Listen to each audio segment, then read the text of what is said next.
This study was funded by the UMS EPIC grant and support and training through the University of Maine Cooperative Unit, in particular Dr. Thomas Rounsville.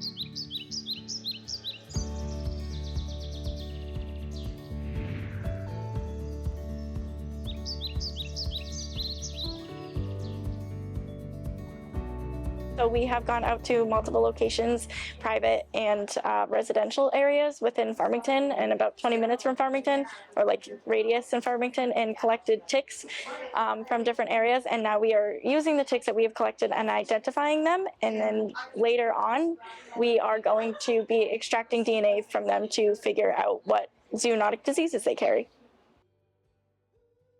We had a total of 110 ticks.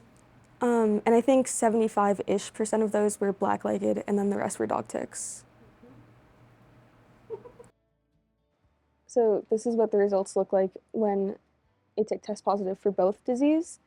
You can see that the purple line here crosses the blue line threshold at around cycle 27, which is before cycle 37, which means we have a positive for Lyme disease.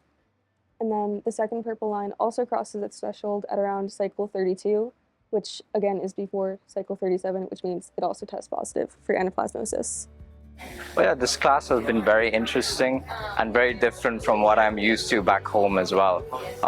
It's a lot more hands-on work, so every week pretty much we are doing practical work.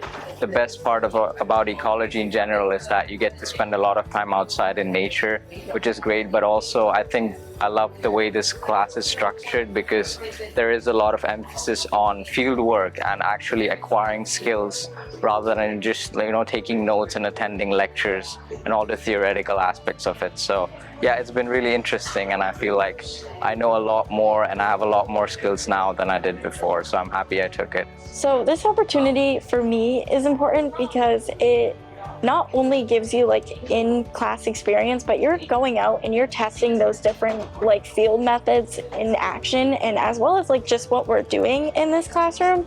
So finding out the different like diseases that ticks carry, we can do the density of like those zoonotic diseases.